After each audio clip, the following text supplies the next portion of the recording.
What's up, guys? Got a couple items in. This one, if you got a newer model vehicle or even some older model vehicles, you're gonna want to get one of these. It took like 2 weeks or so to get it. I guess it came from across the water. Anyway, what is it? This, first of all, I bought it to cut off the ding. I got a 23 model truck, and in those Silverados, if you don't put on your seat belt, it won't allow you to shift the car into gear. And a lot of times you might just be, especially if you're using these trucks in like a farm environment, it's jumping in the truck, moving it a little bit or repositioning it, and you don't want to put on the seat belt and all that. But it makes you, and it won't let you shift until you put on the seat belt.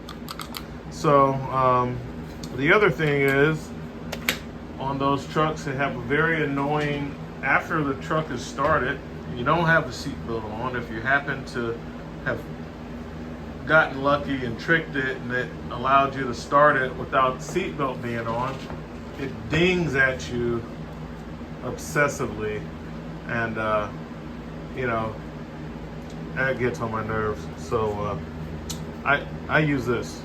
I bought a couple of these, and you just click it into your current seat belt. It tricks the vehicle, makes it believe that you have the seat belt on, so that you can roll your truck up on the ramps and change your oil and move it around a little bit, you know, reposition the vehicle. You know, you might be in somebody's way, you need to move it real quick, and you don't want to put on the seatbelt for that, stuff like that. So that's what this thing is. Got it from Amazon, about $25 for a set of 2. So I'll put one in the truck, and I'll put one in the other truck, and solve that issue. It also makes it a lot easier, which is probably the intended purpose of this, to put on the seatbelt, because they have the seatbelt receiver so far down. I don't understand that. So this raises it up that much, and it makes it a lot easier to engage and disengage the seatbelt. So win-win, guys, on this one. I got my official level 3 certification. So I'm a level 3 certified tech. I've been a level 3 certified tech, but they won't give you any paperwork for it until you become a specialist in something. So I became a slide out specialist, and I got a couple other specialist level 3 certifications coming that I'm working on. Chassis, and something else, I can't remember.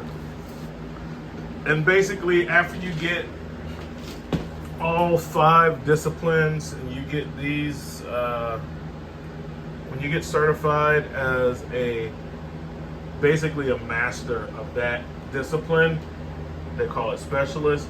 After you have all the disciplines done, you will receive your level 4 master tech certification. So basically the equivalent of an ASE, certified master technician for automobile, but that's for their stuff. In the RV world, to get that master technician certification, it takes a while, because you have to go through level 1 all the way up to level 3, and then you have to start getting level 3 specialists. So you have to take a lot of vendor and third-party training and stuff.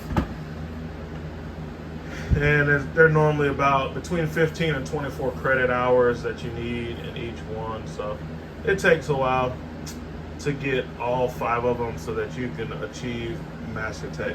Typically, especially in the past, before they revamped the whole system, it was like 10 years. It normally take you about 10 years to get Master Tech. And the other thing we have is these.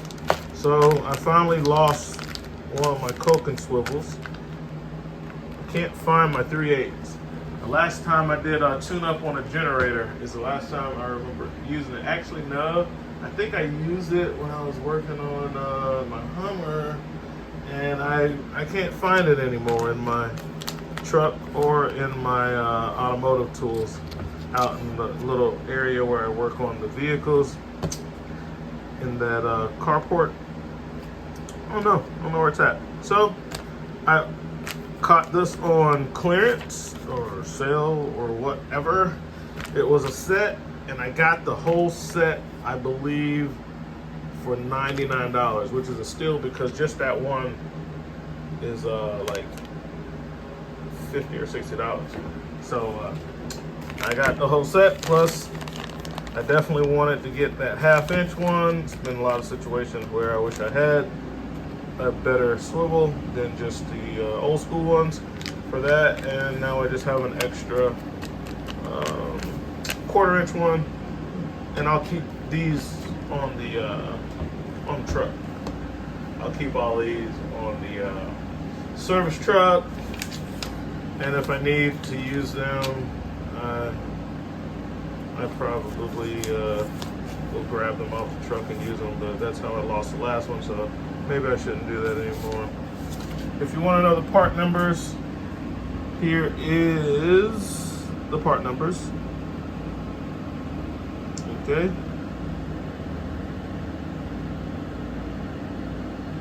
All right. That's it, guys. That's what we got. I gotta go change out a motherboard in a Furrion Arctic refrigerator. So I gotta go. I gotta load up my lift table.